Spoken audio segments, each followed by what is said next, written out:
Hey, welcome back to the Artie Lange Show, and joining us now. And I'm happy you're here because this Lance Armstrong thing, like, I'm trying to talk intelligently about it. Brent's way better at it than I am, but you're a guy who's an expert. You work for Sports Illustrated, the Rolling Stone of sports. May I say? Can I say that? Thank you. I'll say it. Yeah, absolutely. And so you're the Ben Fong Tong of it, I guess, right?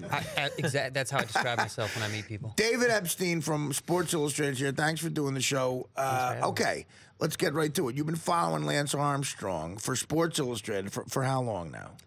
I mean, the first time 3 years probably. Okay. And I've never written a nice word about it. Okay, so you were kind of ahead of the curve on this in a way. Yeah, I wasn't the first person in front of the curve, but I was definitely toward the front of the curve. Explain to me, soup to nuts, like, why did you start having a negative opinion about him? What did that have to do with? I mean, this stuff or other things? Or just him as a person in general? Yeah, it was mostly that, actually. It was so I was in, kind of meeting. Basically, I was meeting a lot of drug dealers who work in sports. I've done that my entire life. Yeah. So and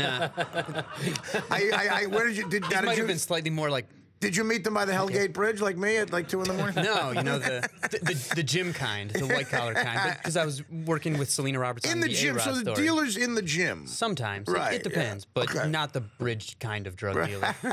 And through that, it just started to kind of get interested in doping in sports and that kind of community, and learned before I thought anything about Lance's doping that he was kind of a bully and had a penchant for intimidating people. That's what it sounds like. Now, I didn't really like. 120-pound bully to me from my neighborhood. That doesn't. I mean, the guy he weighs about $120. So but it's like that. What was that quote? Like the opening of the Godfather book. It's like a lawyer with his briefcase can steal more money than like 1,000 men with guns. That's like Lance. I mean, his lawyers. Like when we were writing about him, it's a daily stack of paper threatening you with lawsuits. Calling your bosses, calling corporate people in your company, saying you're doing a bad job. We would get packets about people that Lance had worked with, like his bike mechanic who he hired, that would be like the why this guy is a bad human being packet, just so you know before you're reporting. Like you're kidding me. This was an operation. So Lance Armstrong's people would send you that stuff before you talked about this guy who might say something negative about Lance. Yeah. So he's. If we got that packet, it's pretty safe to say he would say something negative about right. Lance. I mean, but he probably. It sounds like his behavior was so bad that he had a whole system on how to deal with it up front. Before, absolutely. I mean, that's why I think it's a big story. Like the doping in cycling is not exactly a news revelation. I would assume not. Yeah. No, but just the lengths he went to kind of basically try to ruin people, I think is interesting. And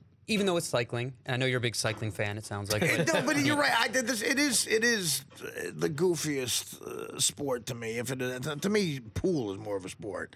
It's cooler, I just don't respect it. Obviously, I think most sports fans, hardcore sports fans, like the guys in the Dog Pound and the Cleveland Brown games, and no, they're not going to make it in Paris, probably.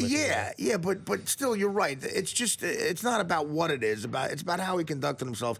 And what he became in life. He was America's sweetheart. I mean, here's a guy who, under oath, now there's been like leaked testimony where he's under oath saying, well, of course I didn't dope because wouldn't that have been letting down 1 million cancer survivors? Talking like that to someone who's taking a deposition. Like, that's pretty pretentious, though. Yeah. If you're, leveraging a disease and branding it for profit, I think was something he had sort of invented. He invented a new type of scumbag. Yeah. My thing, David, would be, was he the best cheater, or was he just still the best rider? Because everybody who gets second and third and fourth and fifth in all 7 of his wins, I contend they were probably doing the same stuff. Oh, and a lot of them have either been outed or admitting it. Yeah. That said, he competed in, I think it was 4 tours before he got on sort of a more professionalized doping scheme, and was not a factor in those races. And there's some other kind of technicalities I don't know if you're interested in, but his particular blood profile would suggest that he had more room to dope than the next guy, to improve by doping than other people did. Also, it depends on your makeup on whether or not this affects your ability, Absolutely. So in other words, he had a good profile to sort of get the most advantage out of this. Yeah, I mean, it's kind of technical, but if the percentage of your bloodstream that's made up of red blood cells that carry oxygen goes above 50, you can't start a race. Right. And Lance seems to have had a low baseline for that, so he had a lot of room to dope. Okay. Whereas some guys don't have so much room to dope because they're, I guess you would say, more gifted. Right. Well, I've always had a lot of room to dope because I've always had a big car with a nice back seat. Go ahead. I'm sorry. Go ahead. Well, so my thing is, we should hate him for all the people that he went after, and that he lied and everything. But we shouldn't hate him for actually doping unless we're going to hate everybody else in cycling. Because as he said, and it's a part I believe, he's not the one that invented the culture. He just didn't help to make it go away. No, I mean, but even so, I mean, I was just talking to Lance's bike mechanic and personal assistant the other day who had to move to New Zealand because Lance blackballed him when he found drugs in his apartment. Wow, what a powerful guy, too. He was able to do that to somebody. Intimidate him enough to where Lance has friends in Congress. I mean, Lance... Yeah, he goes way up, right? And he would actually use sometimes his sort of list of, his distribution list from the Cancer Foundation to kind of try to pressure politicians to do certain things. Man. But like you were saying, I mean, when I was talking to this bike mechanic, he was saying, look, I don't have this animosity against this guy and this guy and this guy who doped. I have this animosity against this guy who absolutely tried to ruin my life when I told the truth. Right. You know, I mean, athletes get over doping all the time. Like, we forgive doping athletes. Describe the term blood doping. This is something I'm just hearing for the first time. It's kind of a broad term that refers to a couple things. The most basic kind was you take out some of your own blood, you extract it, you put it in a fridge, you wait for your body to regenerate that blood supply, and then you re-inject your own blood, so you've got more than you started with. But now it also applies to synthetic drugs, hormones that will prompt your body to produce its own red blood cells. So you take blood out of your body and you store it. Yeah. And then you shoot it back into your body at a certain time. Yep. Man, that is something else. I mean, even as a drug addict, I that's a lot of work. It is and you got to be organized too, Oh yeah. No, it was a whole industry, That's something that most drug addicts aren't, is organized. You got to be organized. Okay, this is my blood from May of 2008, and I got to put that back in at a certain time.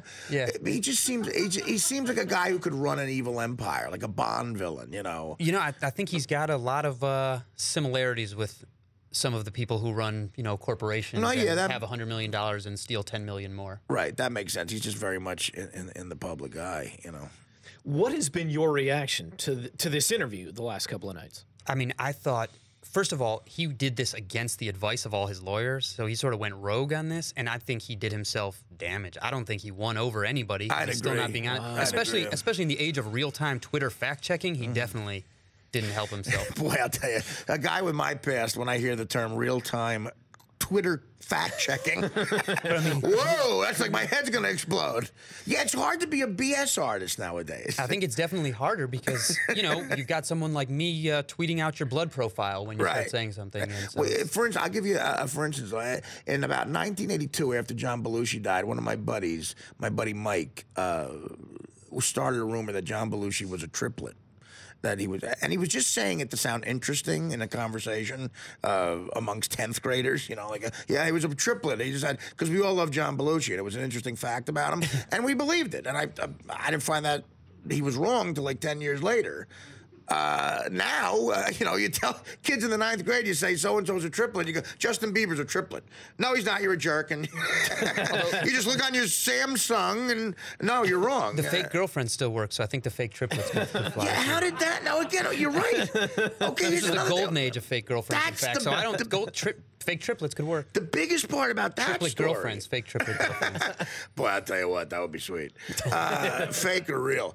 The amazing part about that story is just that point, that this day and age, a guy that much in the public eye got away with it. I mean, what's going on here? I don't know. I'm mystified by this whole thing. I can't come up with an angle where the facts fit one narrative no matter what. Definitely not. There's no angle. Yeah. Nothing makes sense. Any explanation, you could easily just go, well, here's something logical to say that's wrong. Even from the basic standpoint of, that sounds like a terrible relationship. I don't understand. Like, when's the last time the star linebacker, on campus has a remote girlfriend? I don't know. There's You're just so right much stuff about that. No, it's like, like there's a joke that's going around now. Obviously, it's the band. It's the kid who plays tuba in the band who's got the fake girlfriend. Yeah. But it's so creepy. Do we still have that Brady Bunch clip?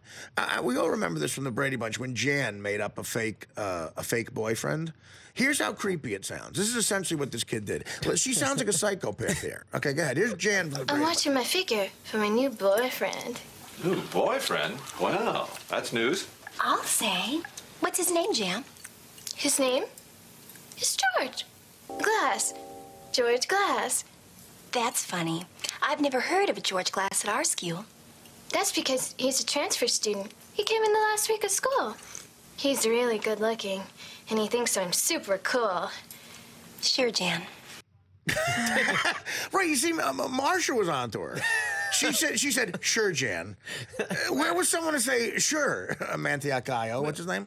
I mean, Yeah, no one looked at him and said, sure, Mantiacayo. well, it sounds like some of his teammates might have been suspicious, but I don't know. We've all had our Canadian It sounds like girlfriend they phase, haven't we? I'm worse. I had like a Uruguayan, Peruvian girlfriend. But again, this is I envy your job at Sports Illustrated because we live in an era of just nutty people in sports. There's just nuts around. Yeah, no, absolutely. I mean, it's for someone who covers. I mean, I was a crime reporter at the Daily News for a while. Someone with a crime reporting background, and yeah. What years? In 04 and 05. Okay, so you're like a Jimmy Breslin type for a while.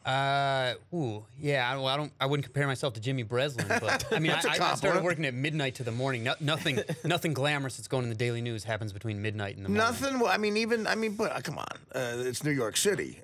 Stuff happens all the time. Stuff happens, but the stuff that's going in the Daily News that happens in those hours is grisly.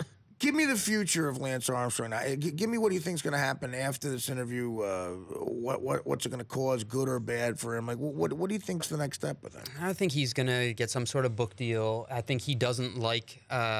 He has an endless tolerance for pressure. So whereas most people, if they're getting dragged into court or being skewered, or whatever on TV, I think it starts to build up for people who have sort of normal emotional response. But he doesn't. So I think he'll keep trying to play this out in the media.